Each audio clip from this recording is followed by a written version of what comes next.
So get us started, Greg. Go ahead. Thank you, David. Thank you for the introduction. And thank you for the everybody coming out. So I'm just going to make a couple of points.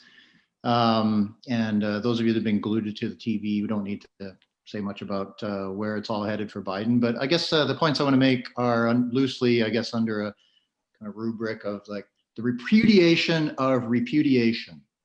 And that begins with Trump and Trumpism. There was no repudiation of the Trump movement, Trump populism. And in fact, he increased his vote total by 5 million Americans. More than 5 million extra people beyond 2016 voted for him. The fact that we are in so many places, splitting, like the number of votes is so tiny yet again. I think it just reaffirms that whatever Trumpism is, and we could talk about that for a long, long time, I'm sure, and drill down deeply into that, is here to stay. And I think Trump, I've thought for this for a long time, Trump is more of a barometer for a lot of other things that are going on. He has capitalized mightily on a kind of moment that we are in, and thrown a lot of gasoline on it along the way, of course. But I think one of the other things that jumps out at me is that when I look at the results from the election the other day, I look at the whole cycle, the whole presidential cycle of the last 2 years, and I think that I think progressivism. I don't want to say, I don't know if Monty's going to go down this road too far or not. I know he's got a few things to say about Democrats, but I think progressivism generally needs a bit of a gut check. I think it took a hit this cycle. First, in the form of Joe Biden, a centrist to the bone, really asserting his control, his dominance within the Democratic Party, sidelining Bernie Sanders, Elizabeth Warren, and so on. And the results, if you look at across the country, as divided as America is, it's also, and Judy makes this point all the time in our American politics class, America is a small c conservative country. The progressive agenda of the squad and so forth, the Green New Deal, I think took a big hit. It's going to be very difficult for Joe Biden to get very much done under the circumstances, even if he prevails, as we most of us expect. He faces a Congress that Republicans made gains in the House, did not lose the Senate. Even though Joe Biden knows the Senate well, it's going to be very difficult for him to get very far, even if he is being pushed hard by the progressive wing of the Democratic Party. And so I think those are the two big points I want to make. Throw a few grenades into the ranks and see what folks think. But I think I reserved my time for later. David. Thank you so much, Greg. Nermin, you're next. Thank you so much, Professor Kahane, and thank you, my professors, my fellow panelists and colleagues for your insight. And thank you everyone for joining in. My name is Nermin Allam, and I am a proud U of A alumna. And currently I am an assistant professor of political science at Rutgers University, the State University of New Jersey. To follow on what my colleague, Professor Anderson, has discussed so far, this election carries a great sense of gravity and deep emotions that we will continue to grapple with for the next few months or even years. Trump's presidency has made America deeply divided and institutionally weakened. It has invited and somewhat normalized white supremacist discourses and conspiracy theories and xenophobic and sexist discourses to the center of US politics. And it would take more than a Biden win to push them back to the peripheries of American politics. As we reflect on Trump presidency and on the election, I wish to think that as we grapple with the political exhaustion, with the deep divisions that mark this election and that mark the past 4 years, and whatever difficulties that was thrown at us, I wish that we also remember that there was and that there is a flip side to this, a pushback against all these difficulties. The flip side, the pushback, is people is mobilizing, people are voicing their dissent, and they're voicing their disagreement, and carrying out actions to collect their democratic principles. Think of Women's March following Trump's election and his comments about women and their bodies. Think about the Muslim ban and how it brought together lawyers and supporters to defend people, civil rights. Think how over the past 2 months, over the past few days, numerous election protection organizations and rallies have popped up to challenge any attempt at election grabbing.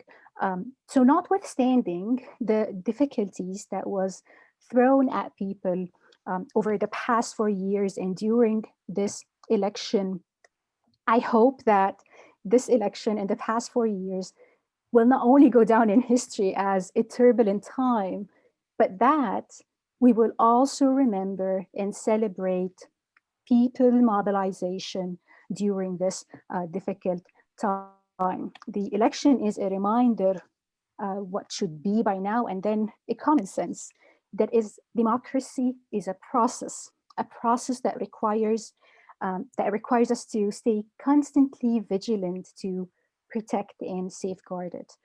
I will stop here, and I do look forward to the discussion.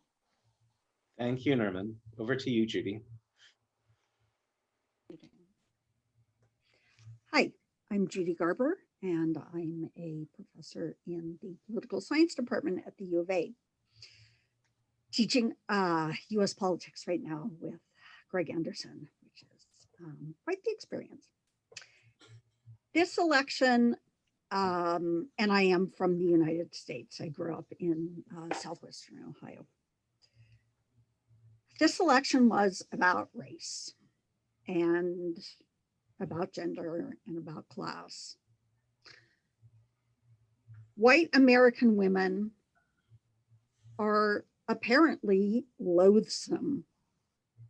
They managed to close the gender gap, almost close the gender gap with white male voters in this election, which I never thought possible. A 3% gender gap among white voters speaks to not to a huge upswing in white male voting for Democrats, but in an uptake in white female voting for Republicans.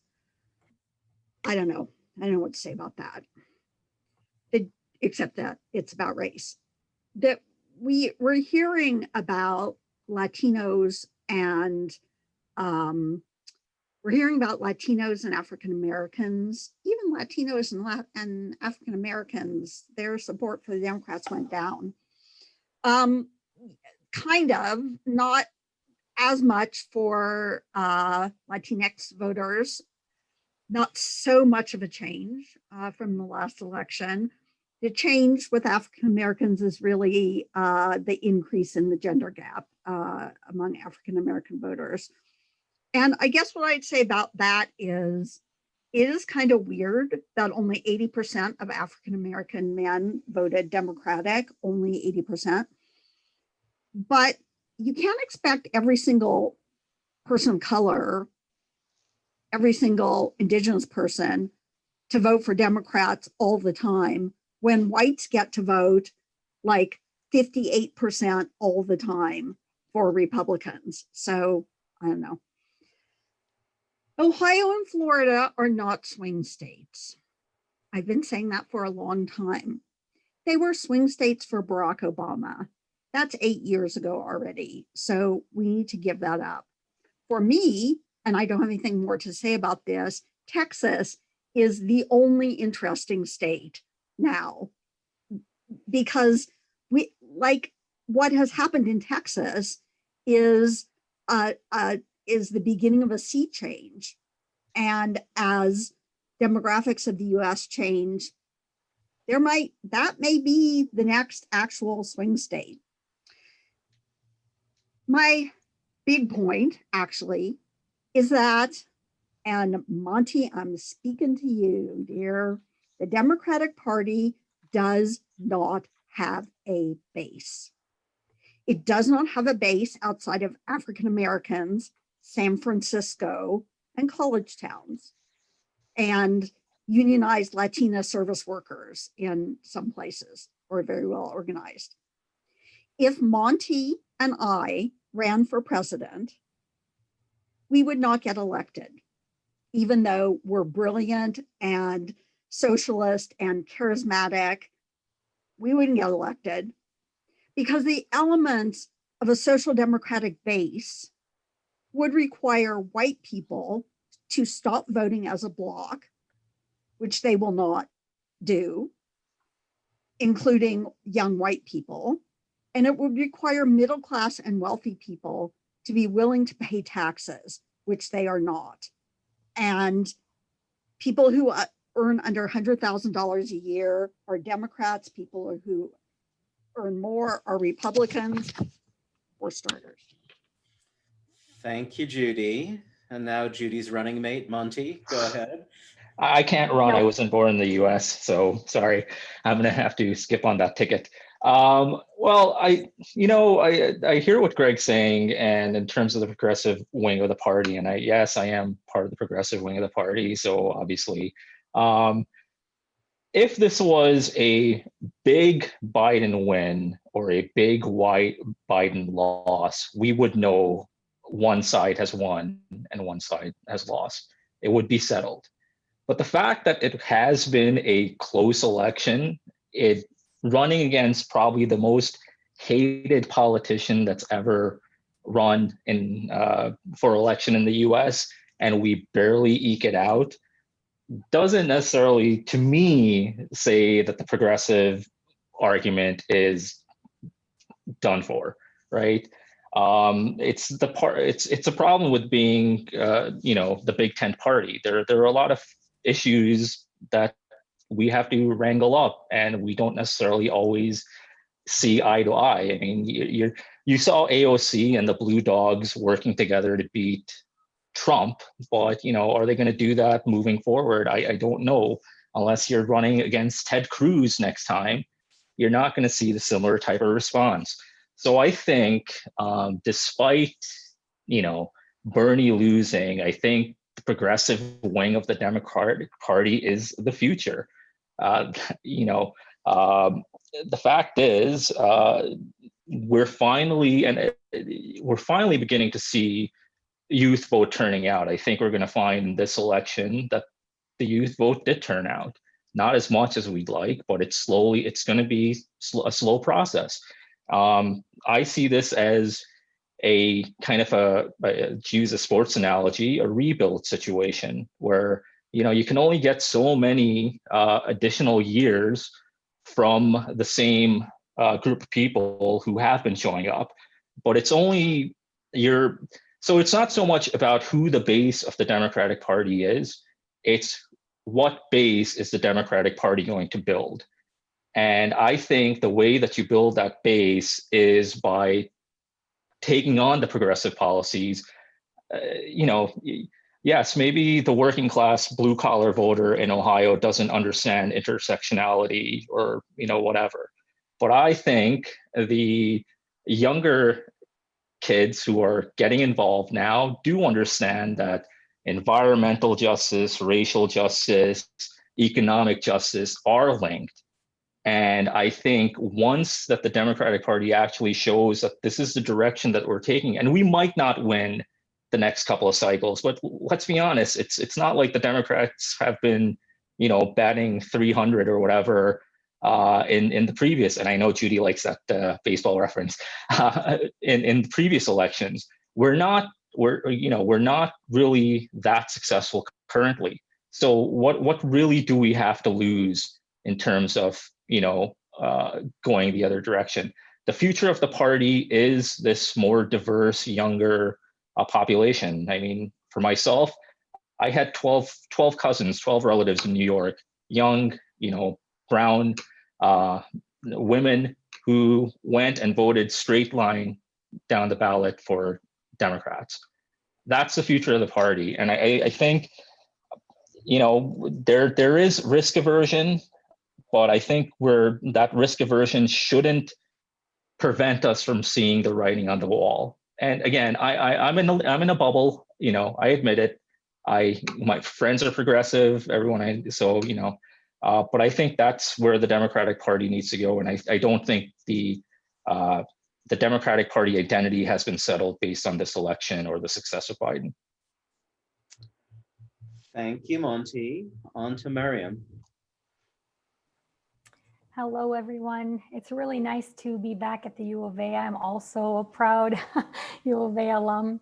My name is Mariam Georgis. I am currently a Shirk postdoc at the University of Manitoba.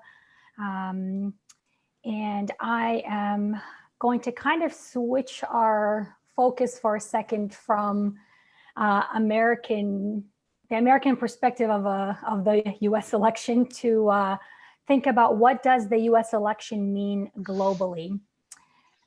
Even though I know we're all waiting for the results, the actual results don't really change what I have to say. So I was this is the first time I actually watched the election. I never do, again, because of that reason, but I watched it this time just so that I could, you know, come on today and have something good to say. But as I was looking through my social media, all these things about the election were coming on. And then I happened upon, there's an Instagram account I follow, and it's an Assyrian account. Assyrians are indigenous to what is today known as Iraq. And he has these really cool like snapshots of like life in the north of Iraq, of what basically Assyrian livelihoods are like now, right? And it's really interesting. And amongst all of these American election things on social media, his was just a photo of rice being turned into what it was going to be used for in the village. And it was really representative to me of what I had to say today, because to him, it didn't really matter, right? Because both Republicans and the Democrats bomb other people, usually brown people, usually my people. So I was in Iraq when the Republicans bombed Baghdad. In 1998, Clinton bombed Iraq, and he's a Democrat. Obama droned all kinds of brown countries the entire time he was in office. So whoever wins, whichever party wins, both the person, the candidate in both parties are a reflection of, and they uphold white supremacy and a racial hierarchical world order, both domestically and globally. So for me, looking at either candidate, I know there won't really be a radical change globally in American foreign policy, sorry to say. Unless we start to look outside this system, because we can't have people who are going to come in and fix this super undemocratic system. And I think this election is just showing how broken this system actually is. But some of us knew that for a very long time, right? So I think for me, looking at certain pockets of activists on the ground and local organization, people who are looking to dismantle this system, especially from what's been coming out in these protests from BLM and other groups and socialists and indigenous folks, right? That to me is where the hope lies, actually, not in these two parties that are part of this corrupt system. So, I mean, sometimes that does work, like, so the squad getting reelected, that's good news, right? There was a lot of different kinds of people elected, like there was the first transgender representative elected. So these are great things, but I mean, Obama was a Black man, right? So to me, it does matter. Representation matters, of course, but up to a certain point, your politics have to be there too. So for me then, the only progressive politics we're going to see are from the people demanding this dismantling of this really terrible system. And I think that for me is where the hope lies, or where the bright side is, because otherwise looking at either Biden or Trump or Hillary before them. I mean, she's a war criminal to me. So it didn't really matter to me that a woman was going to break this ceiling, right? So I think I'll leave it there. I have a lot more to say, but I'll leave it up to this conversation that I'm really looking forward to. Thanks. Thank you, Mariam. Over to you, Russ. You're gonna need to unmute. Okay, thanks, David. I was, like a lot of people, have gone through a roller coaster of emotions last 48 hours. I'm a prof at the University of Alberta in Latin American Studies and Comparative Literature and Nonfiction Writing, originally from Oklahoma. As you can see my flag in the background. And Oklahoma is, along with West Virginia, the only state in which every single county went for Donald Trump. And nothing's changed much there. It was the same thing in 2016. Oklahoma is also the first place where a non-binary, progressive, Black Muslim won a seat in the state legislature. Let that just sink in for a second. Sometimes we look at these maps and we, like most of you, I get really hung up on these colors and I see this sea of red in this place I grew up and I get super depressed about it. But then I scratch under the surface and I start to see there's more to the story. But the thing I really, when I was thinking about this panel, I mean, I'm a Latin American Studies prof, that really caught my eye is South Florida, because this just shocked me. Donald Trump gained 250,000 additional votes in South Florida than what he got in 2016. Hillary Clinton won a resounding victory in Miami-Dade. Trump did quite well. He still lost by 7 points, but he did a lot better than he did in 2016. And that just confounded me as somebody who does a lot of stuff in Cuba and Cuban Americans. And we know Cuban Americans have been solidly conservative, ever since John F. Kennedy supposedly betrayed them. But what happened? The narrative that had been going on before this was that the second, third generation of Cuban Americans were becoming more and more liberal than their parents, grandparents. And this flipped that.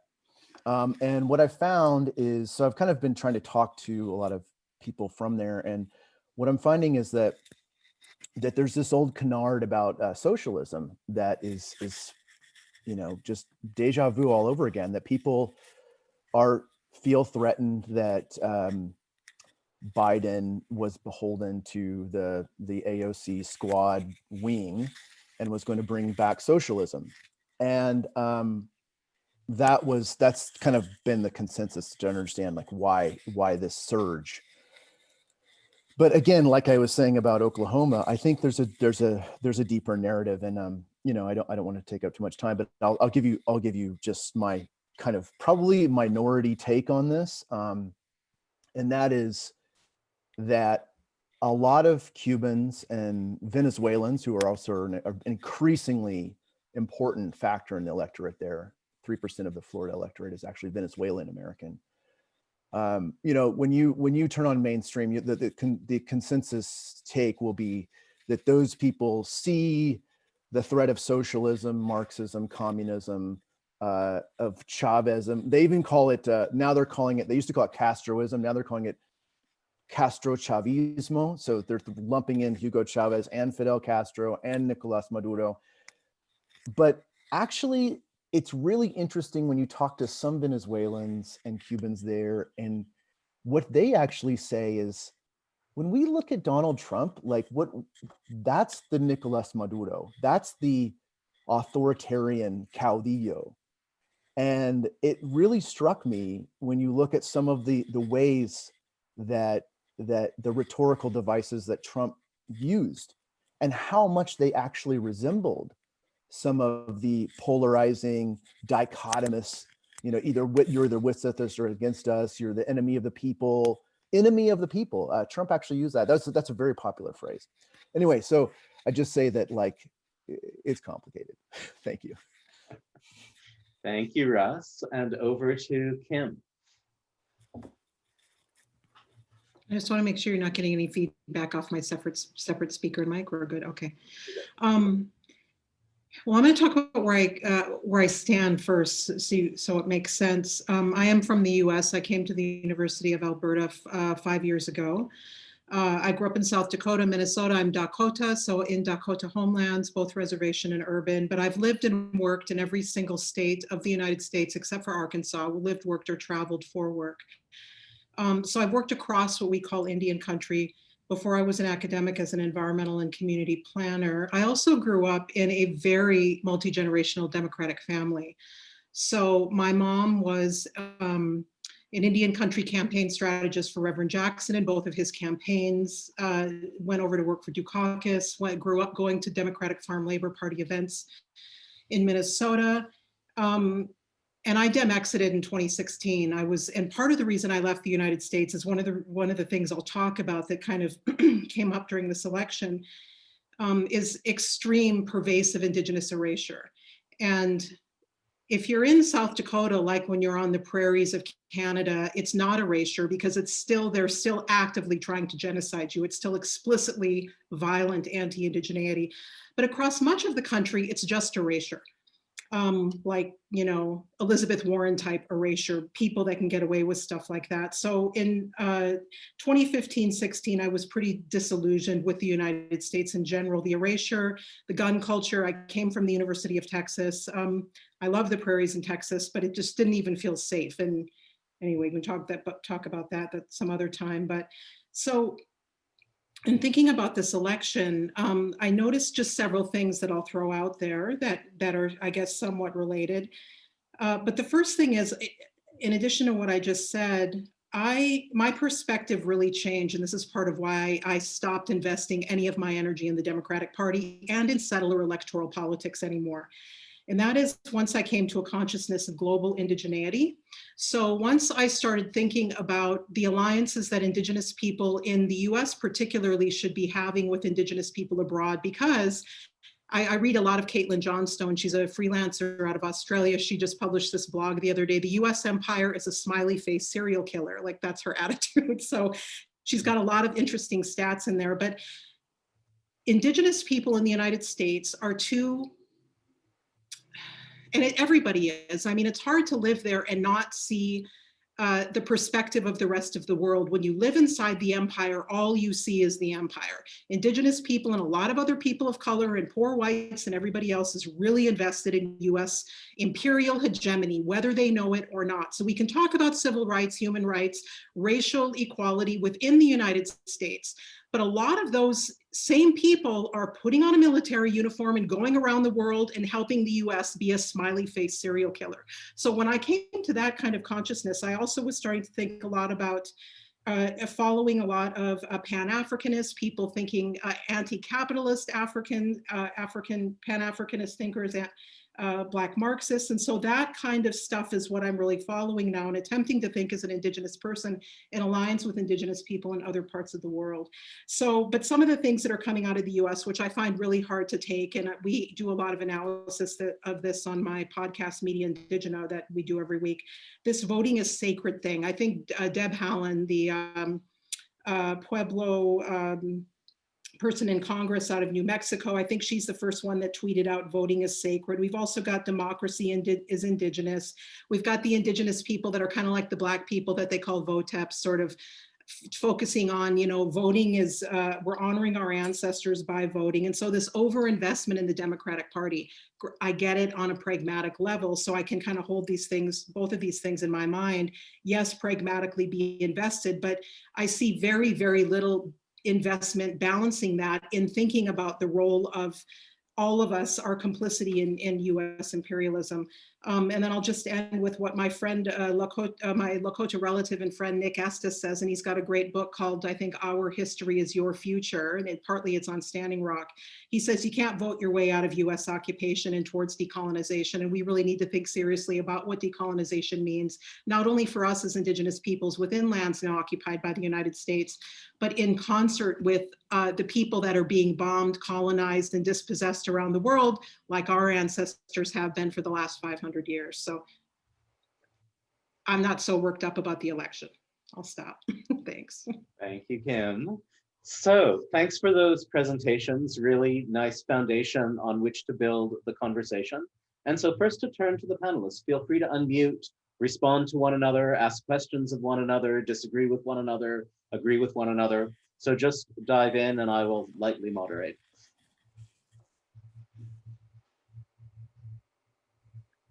Okay, I can start. I want to follow up on Monty's, I think, which is more of an optimistic view on the direction of the Democratic Party. And I'm kind of more pessimistic, Monty. I think that in the past, Trump discourses might have caused you to be casted out to the fringe of American politics. But now, in the case of Trump, it helped elect him, and it created a kind of a cult-like support for Trump. And, you know, even notwithstanding that you're having an election amid an epic failure of the government to deal with the crisis, to deal with the pandemic, and still he has huge support, right? I think the last time I checked, he has close to 49% of the popular vote. So I kind of worry that one of the long-term implications of Trump polarizing presidency and, you know, his conspiracy theories and divisive discourse is that now they have an appeal, that they have an appeal as an election card, they have an appeal as something that you can win because of. And I worry that that would have an impact on the Democratic Party, where, you know, being progressive, nominating a woman or nominating someone like Bernie Sanders, it's going to become a risky business. So I think I'm a little bit more pessimistic on the future direction of the Democratic Party.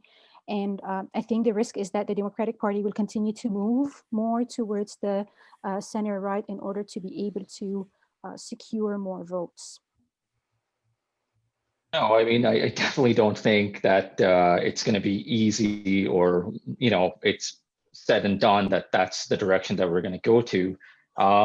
But at the same time, I think the fact is the Democratic Party doesn't necessarily present a real alternative to, you know, conservative Republican, you know, policies.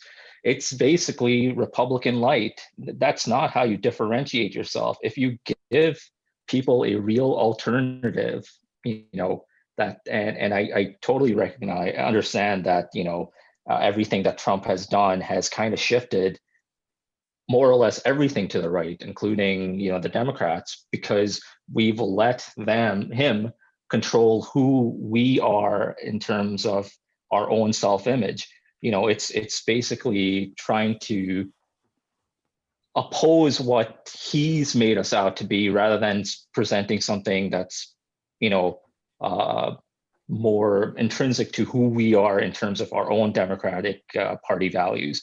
So yeah, I don't think this is going to happen overnight. I don't think it's going to it's guaranteed to happen. I know there's going to be roadblocks. I know there's going to be hiccups, but the demographics are still there that, you know, there is a chance. I think we should go for it. Others? I saw a tweet the other day that said it's easier to imagine fascism in the United States than socialism, which rang true to me. Judy. I really appreciate this panel. And as somebody whose expertise and worldview tends to be more inner looking, I mean, as I like to say, I don't do IR. I mean, I get the world. But I think it is important to think about how Americans might, or how a political party might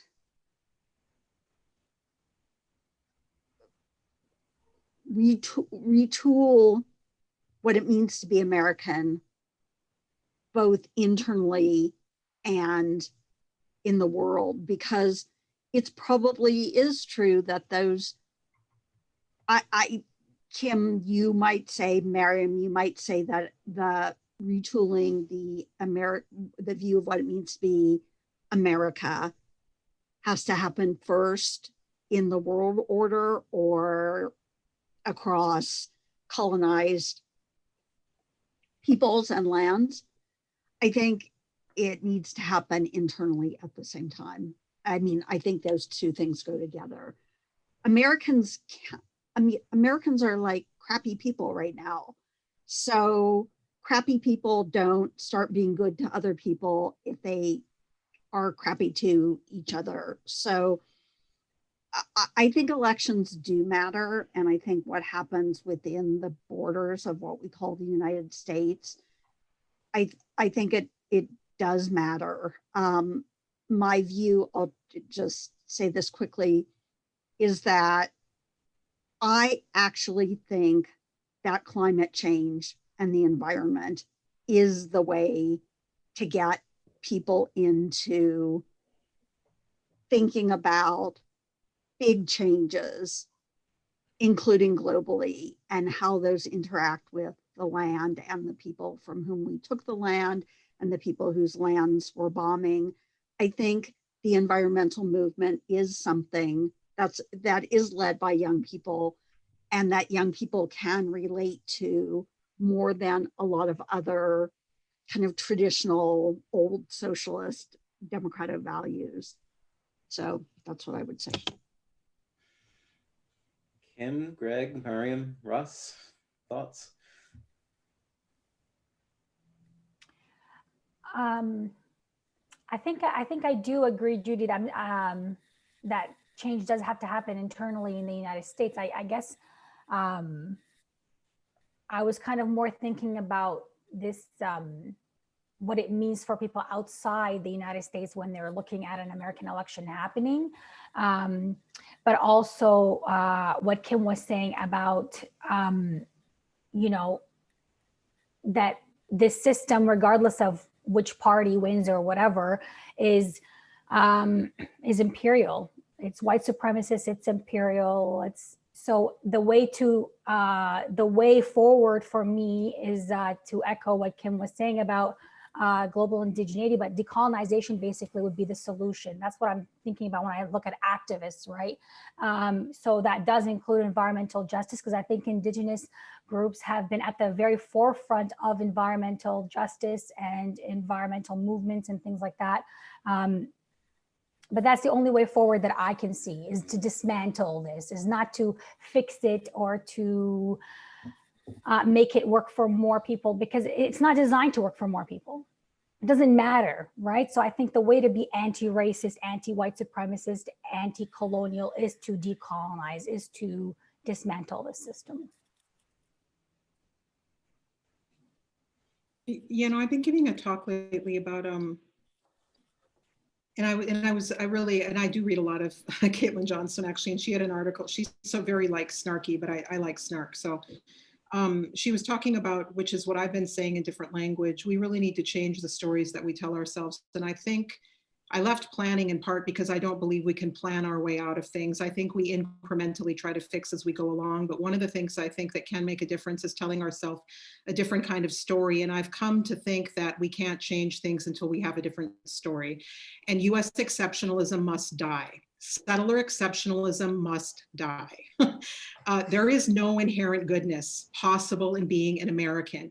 Identity is a poor substitute for relations. We have to focus on how we relate to one another and not on who we are as an American, and redeeming that idea. It is not redeemable.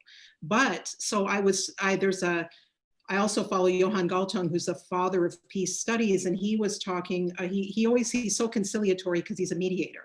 And he was like saying, dear USA, you need to close your bases. You need to stop evangelizing US exceptionalism to the world. You know, he has all these points that he thinks that the US needs to go through to scale back its violence. And, you know, I said, I can never say, dear USA, but not all relatives are good relatives. But I can talk about my relations. I don't like half my relations, and I will never like half my relations. And that includes non-biological relations.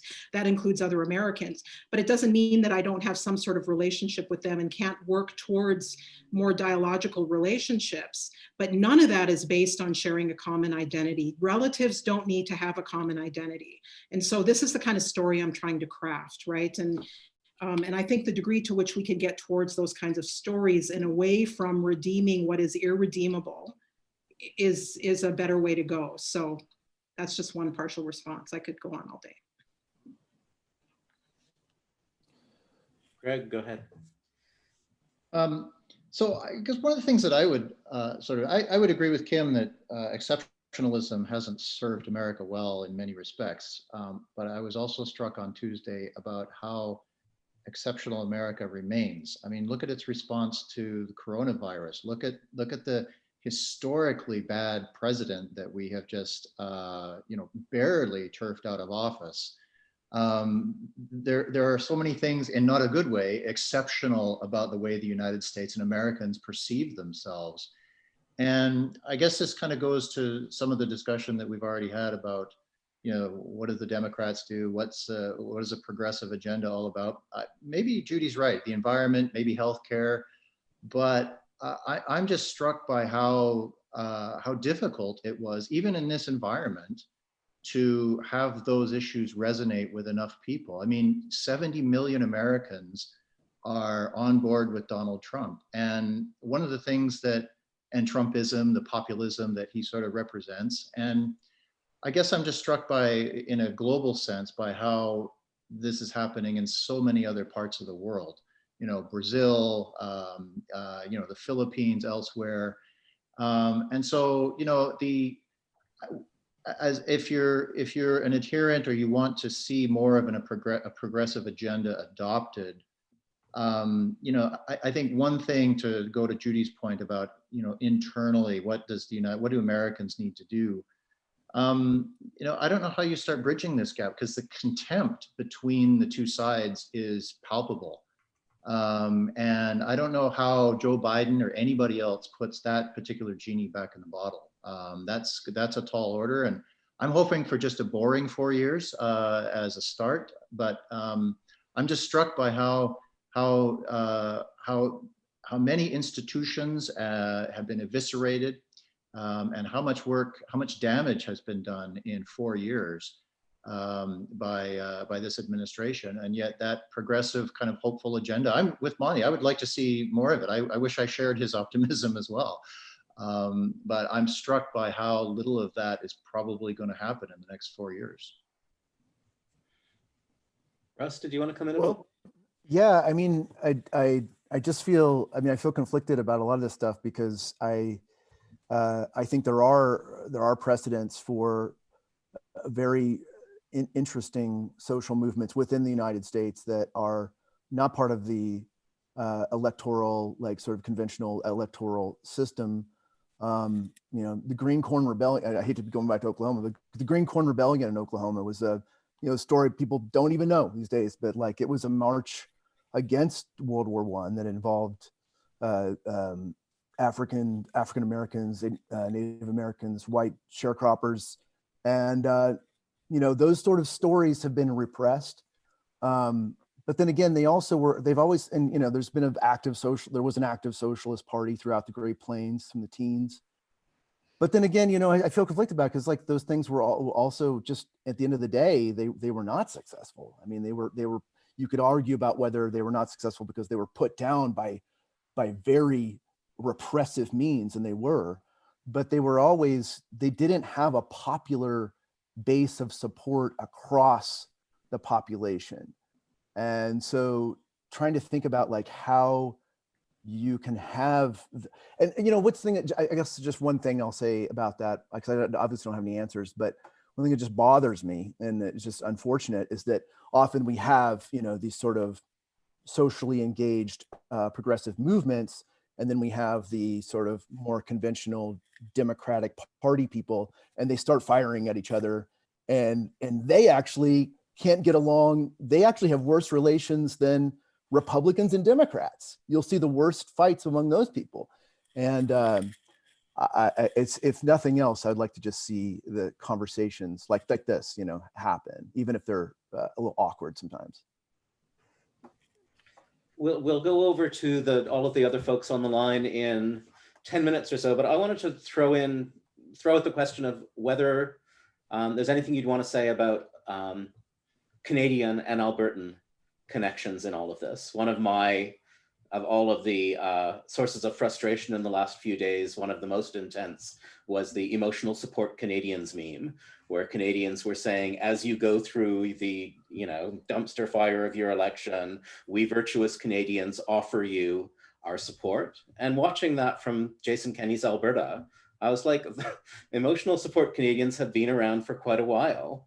And some of them are racists, fascists, etc., who both learn from and offer their support to their peers across the border. So there's Canadian exceptionalism as well. But anyhow, that's just my little editorializing. But I wonder whether in watching what's happening in the United States now, you see fractals or echoes in Alberta, in Canada, or just thinking as Canadians relating to the United States, whether there's anything you see for good or for bad in the state of the US election at the moment. You can come in whatever order you like. One word: oil.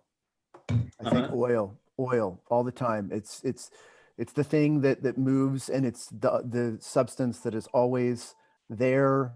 And it's often unspoken, but it is the thing that is behind so many things. I had just some Canadian come up to me the other day and said, I can't stand Trump. I'm so glad that you're going to, you know, the Americans have gotten rid of him, but what's that going to mean for Alberta's oil? I'm worried about our oil. And it's just, I can't stand it anymore. I have a visceral reaction against the petro cultures from Alberta to the States.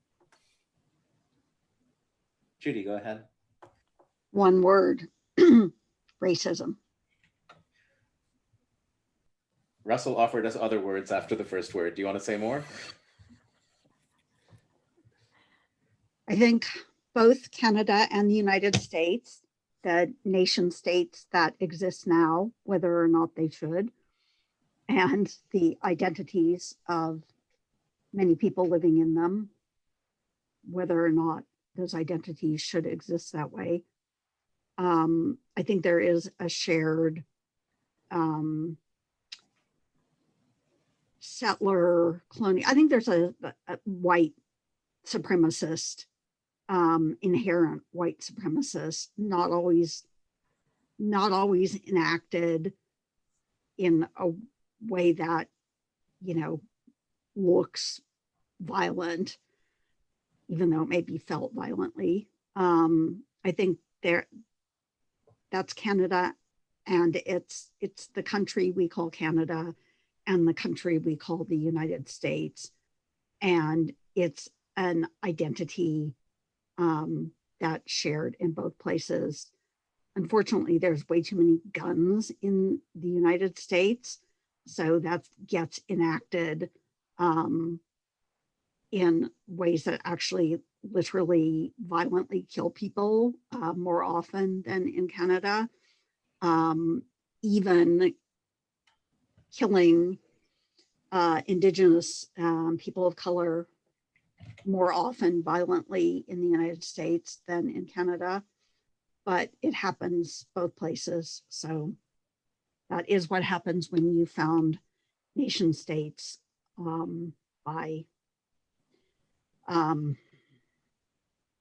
through slavery, including of the people who are already living there.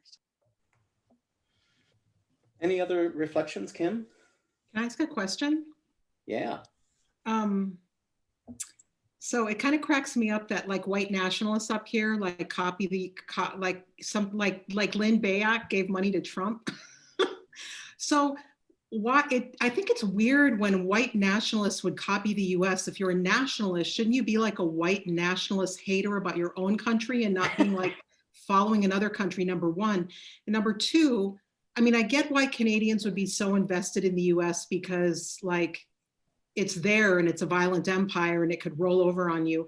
But is that all that it is? Like, I feel like there's so much interest in US culture up here and I don't get it. Like, why are people consuming it so much and looking to it so much? Is it only that strategic reason, or is there some weird kind of, I don't know, why do people look to it all the time? Is it only that material thing, or is there something else going on?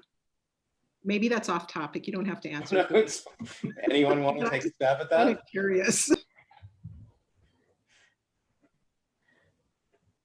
Educate a newer Canadian or newer resident of this territory. I'll take a small stab. This won't fully answer what is actually a pretty profound question, but I just remind everybody that English Canadians, at least, were the original anti-Americans, the United Empire Loyalists. They fled north from the American Revolution.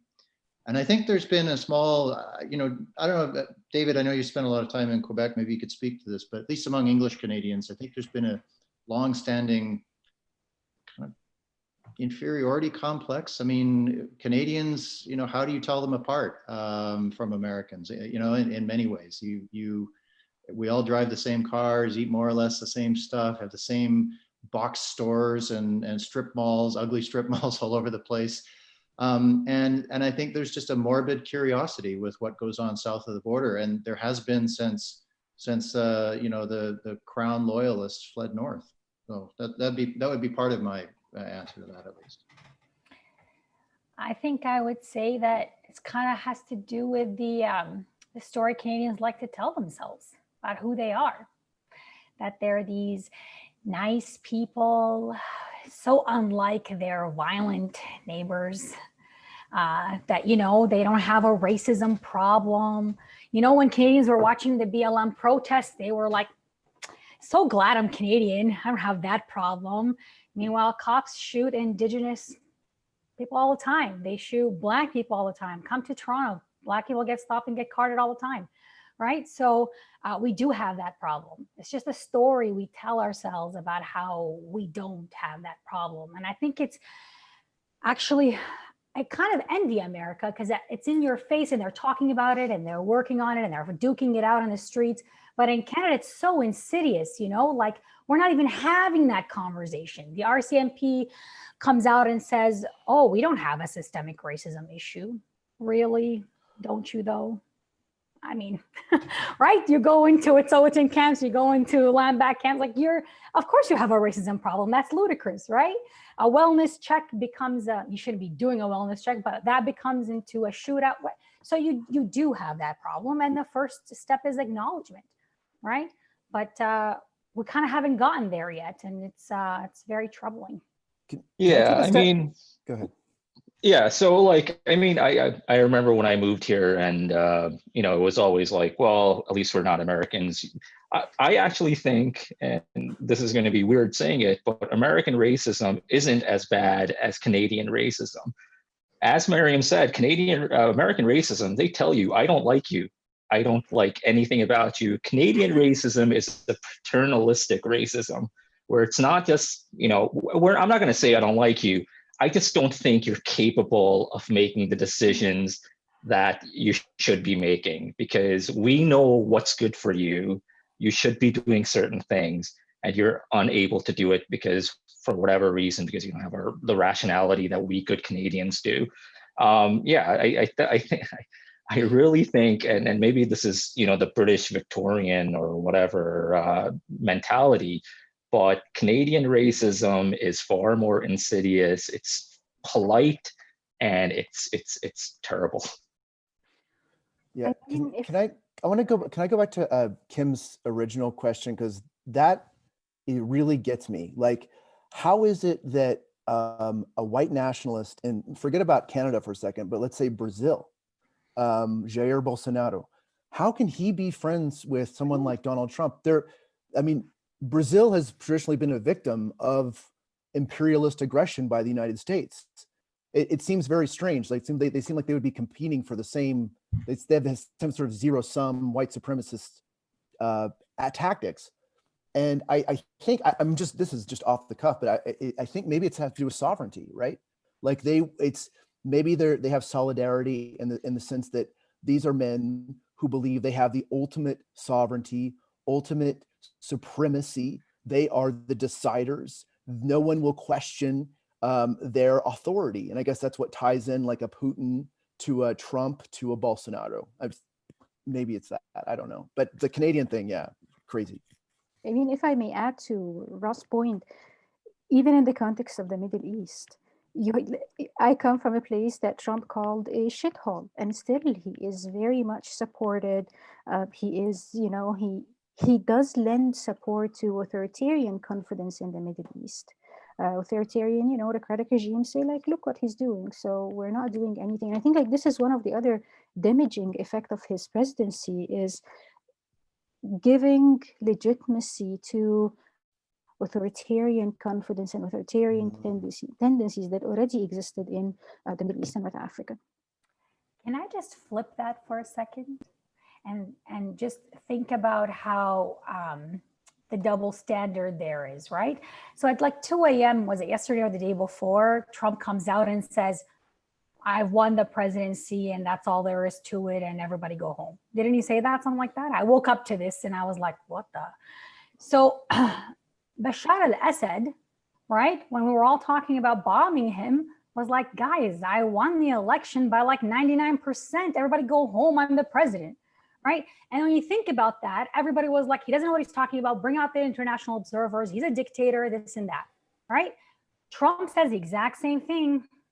And he's the president of the United States, this beacon of democracy, right? And I think that is hilarious because they're actually just both fascists. So to me, yes, I agree with you, Nermin. He does lend credibility to these ding-dongs in West Asia, but at the same time, there is this double standard where are the international observers in American elections? Get those people out, right? Where are they? Because why do we assume you can have your own elections? Look what's going on with your mail-in ballots not being counted. And this guy saying, stop counting here, but keep counting here. This is all super shady, but it's allowed to happen. And we're watching it all like so shocked. What is our democracy come to? You were never that democratic to begin with, really, right? And so, I don't know, that just always comes to my mind when Trump talks. I think you literally sound like this. And it's not just him. George Bush, when he used to talk about Osama bin Laden and stuff, you sound exactly like Osama bin Laden. Literally, I did a paper where I took a discourse analysis of what Osama bin Laden would say in his cave and what George Bush would say in the speeches in like public. And they were literally the word for word. Just flip whoever the enemy is, the opposite. That's all it is. So you sound the same. Let's turn to our larger group of participants in this call. So you have two ways of entering the discussion. If you open the participant pane at the bottom, there is a raise hand button. You can raise your hand that way. You can turn on your camera and raise your hand, or actually a third option, if you don't want to appear on video, is I've put my email address under my video, and you can email a question to me, and if you wish, and express the desire, I will offer it unattributed. So please feel free, all of you listeners and participants, to raise a hand and enter the discussion.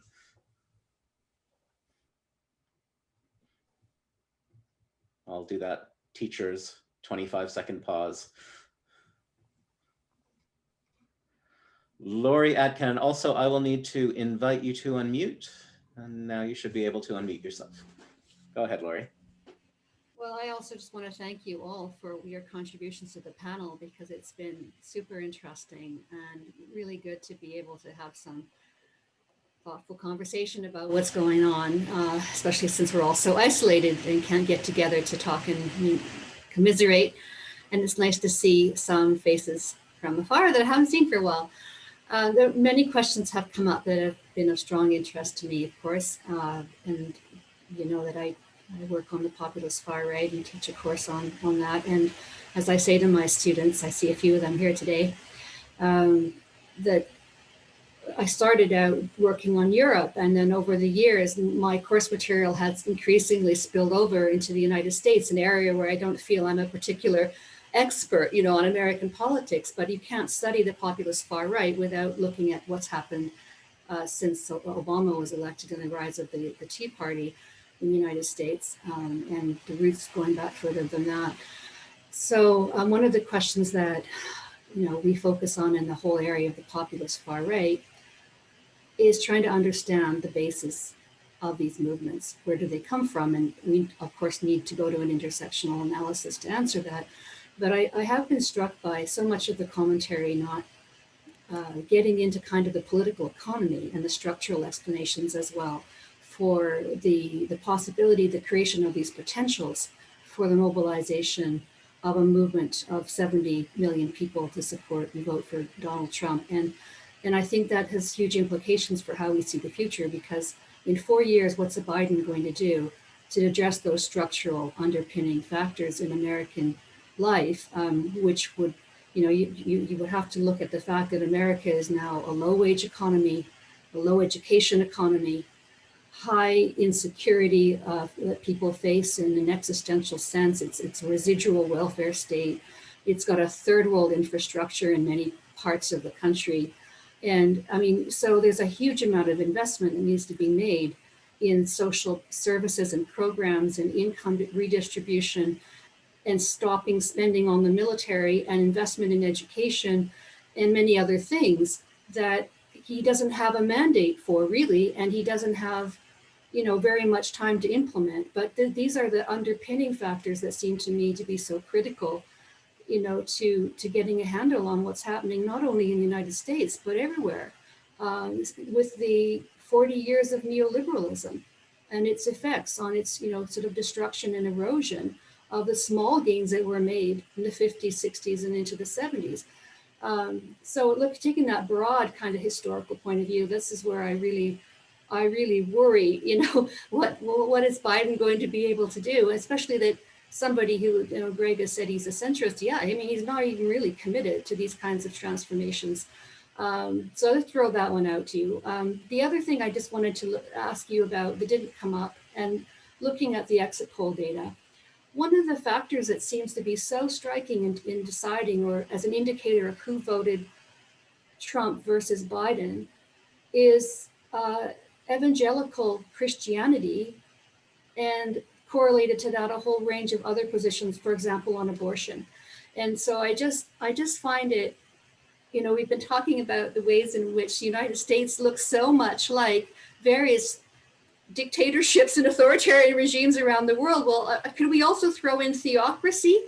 Because it seems to me that, we've got a mirror image, only it's Christian fundamentalism going on here, and Christian fundamentalist terrorism going on here as well. So I'm going to stop there, but thank you again.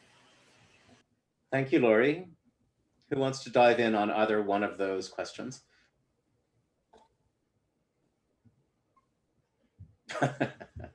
Not all at once. Oh, sorry. Okay, I'll take on Lori's last bit about Christian conservatives in the United States. A pet interest of mine, and got a student working on a dissertation connected to this. But as I've read or as I've watched the last 4 years, I've puzzled many times over, how can Christian evangelicals support this guy? I mean, he feigns interest in God as a part of his existence, and yet he doesn't demonstrate any of that, and he just routinely does so many things that violates all of the sort of central tenets that Christians put forward as shaping their lives. I think, honestly, and maybe Judy will probably weigh in on this as well, but for them, I think it's almost entirely about the judiciary and the Supreme Court. I think they mostly held their nose in 2016, betting that they would get some nominees and betting that the Federalist Society would put forward a bunch of people that, Trump doesn't know anything about the Federalist Society necessarily, but he knows he's got a list, and that's what he went. He dutifully went down the list and made all of those social conservatives very, very happy. I think I'm surprised, or I'll be curious to see whether or not some of those same Christian evangelicals defected from him once they got their last nominee into the Supreme Court. The basis for them supporting him for supporting Trump is sort of evaporated all of a sudden. And so I think it's just been all about the courts and the decades-long influence they are going to have on court rulings affecting a whole range, whole broad swaths of American society, socially, going forward. And I think it was all about that. They just sort of held their nose and swallowed their principles, and maybe at some point it'll come back to bite them, but not in the short run. At least that's, I think, their calculation.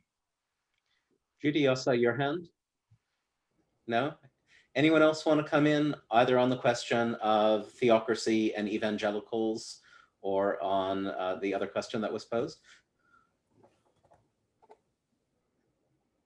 Okay, well, maybe we can come back to it. Yasmin, your hand is up, and then Nicola will be after you. Go ahead, Yasmin. I will invite you to unmute.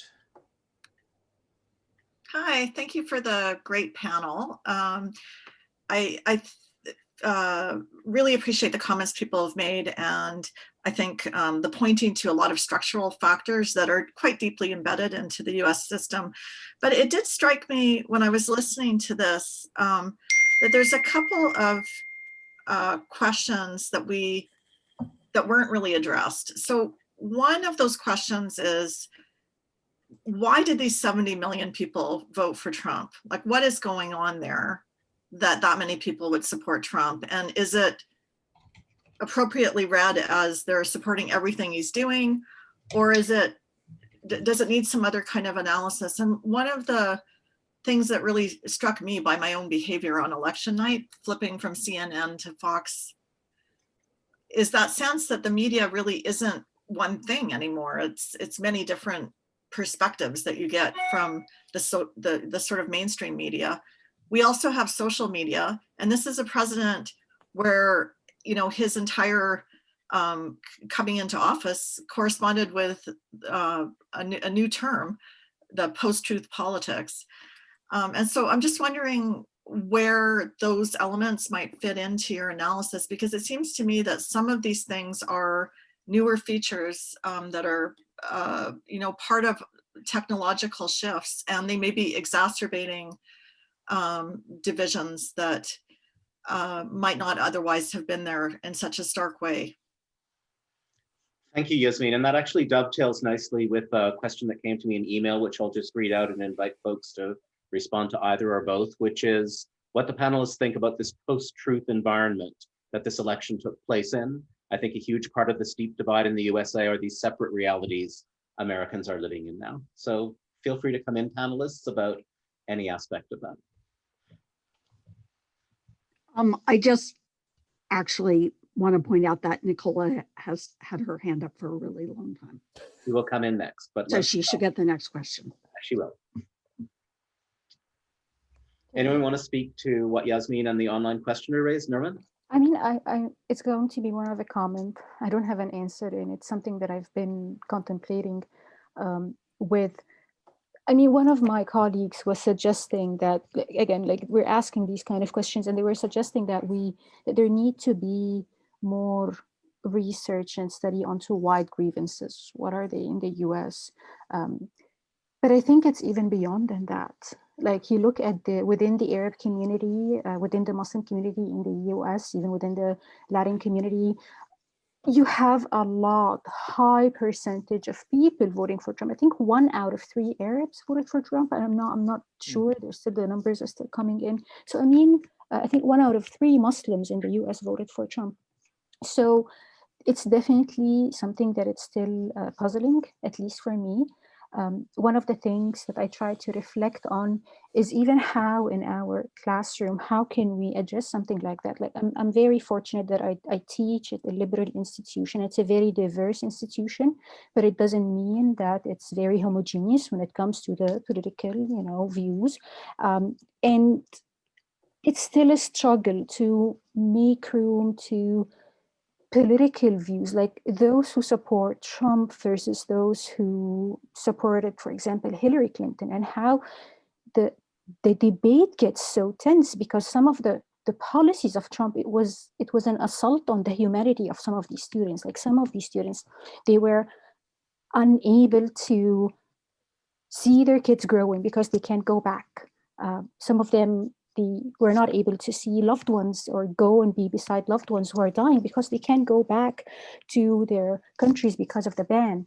So I think theoretically, having a conversation even in our classrooms where we can unpack some of these tensions theoretically, but even in practice, it can be very, very difficult and very emotionally charged.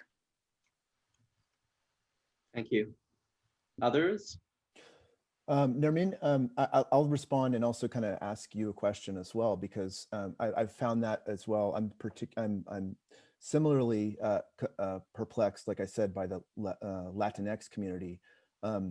You know, a big support, increased support from Trump in 2020 as opposed to 2016, even as he's dehumanized verbally and through policies, you know, throwing kids in cages, and yet he increased his support among Latinos. And I wanted to ask you about that because one of the theories, and I have to be very cautious about this because it could easily tip into sort of essentializing, but one of the theories that people have been saying is like, well, there is a tradition of the caudillo, of the strong man in Latin American politics, you know, of the strong patriarchal authoritarian figure, there's the father figure.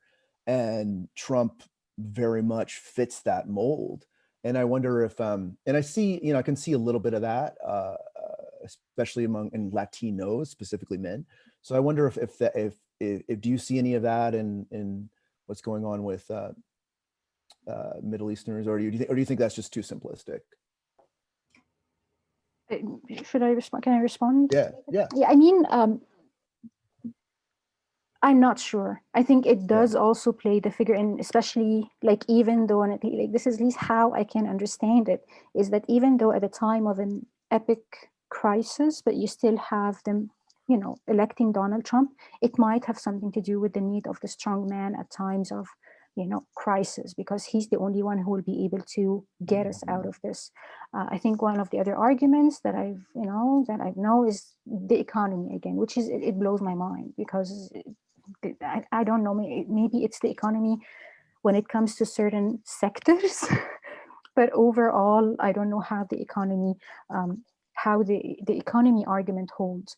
And the other thing is that many of the communities, they get their informations from, you know, newsletters, from certain community things.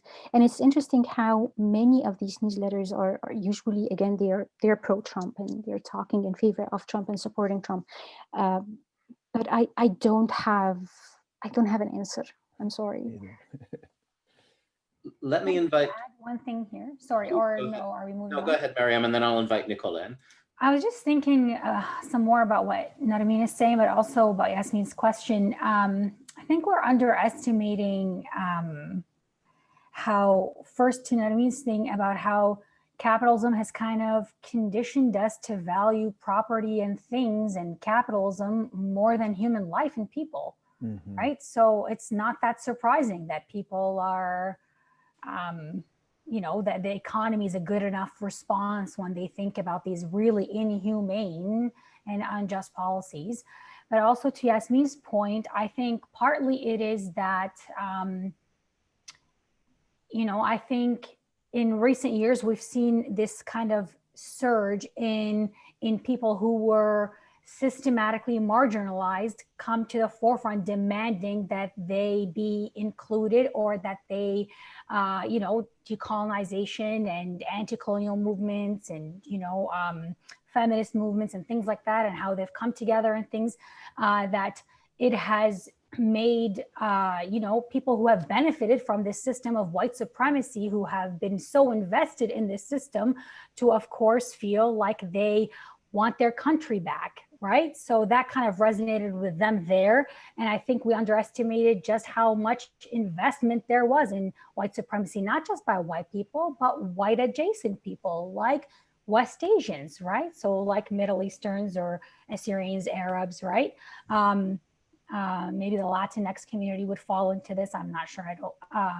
But yeah, and then also couple that with this age of nonsense, right? Where anything kind of goes, where he literally says lies, and social media kind of helps that along, right? And we didn't have that kind of technology. Maybe had we had social media back when other presidents were ruling, we might have seen, because I'm not sure.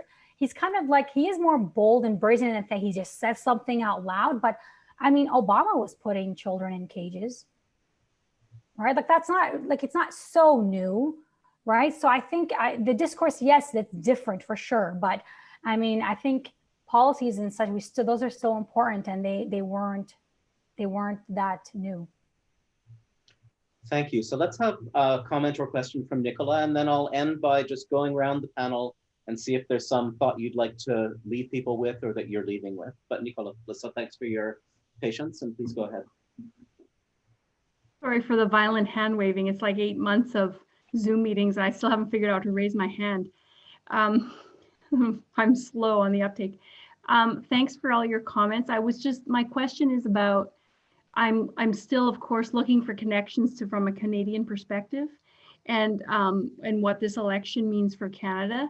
And it's sort of a simplistic comparison, but I can't help but wonder, does Trump's success serve to embolden the Jason Kennys of the world? Thank you. Anyone want to come in on that? Thumbs up from Lori Adkin, hand up from Judy Garber.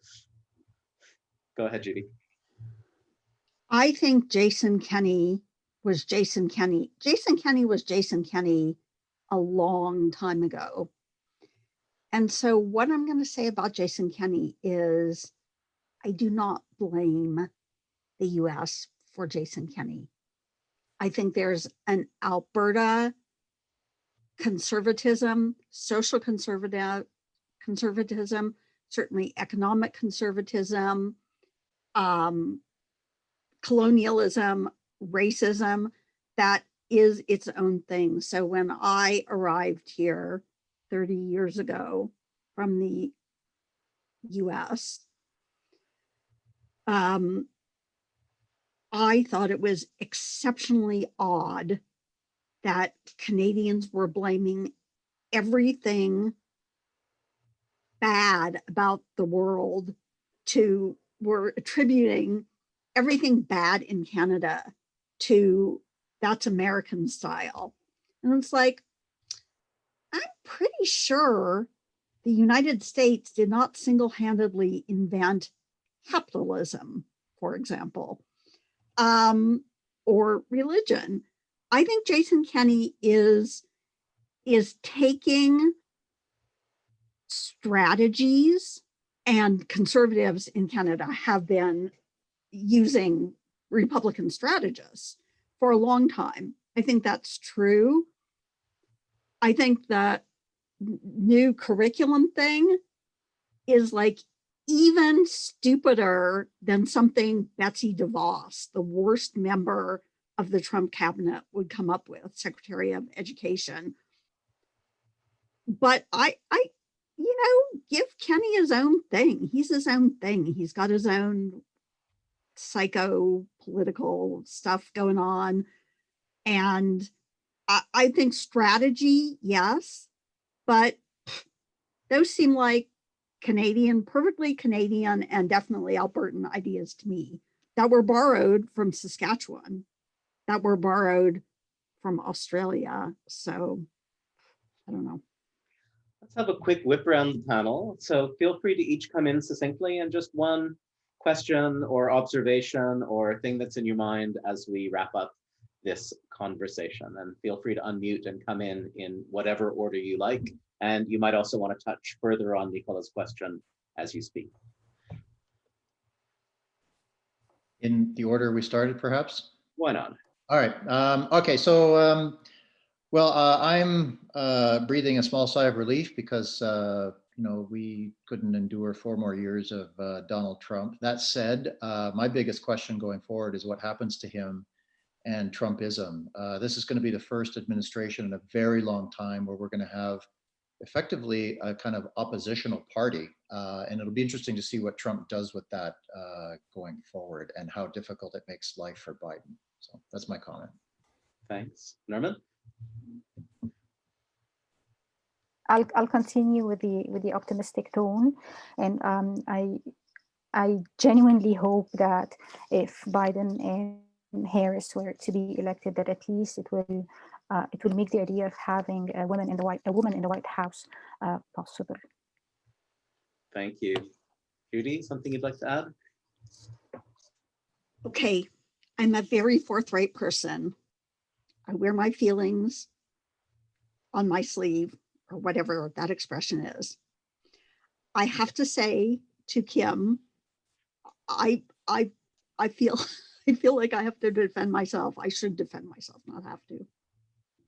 And say that, by the way, my parents came from Minnesota. And my sisters are planners. I feel like the United States, that nation state exists. It is the third most populous country in the world. It's 331 million people. I don't want to build, I think, unless the US and China and India and Canada and Australia all disappear, which would be great, I don't see that happening. So I still have to remain invested in there being an American identity that forms around not being gigantic, colonial, violent warmongers. And I have to be invested in hoping that my family doesn't die from COVID, or Black people I know don't get killed by the police just because they're Black. So I am not Indigenous. I'm a settler, but I have to care about that. Thank you, Judy. Who is next on our list? Monty. Yeah, so I mean, something to look forward to. The Georgia election in the Senate is probably not settled, so we're still going to be talking about that. And I guess going back to whether Kenny's to blame, I think Aberhart was an American transplant, wasn't he? And a lot of the leaders in Alberta early on were in fact American. So I think we could still blame America for Kenny. Thank you, Monty. Mariam. I think I just want to nuance what I said a little bit. I am making a lot of connections between, past presidents and past policies and Trump. And that's not to say that I don't think Trump is peculiarly abhorrent. It is more like to point out the system itself, structural problems, and the fact that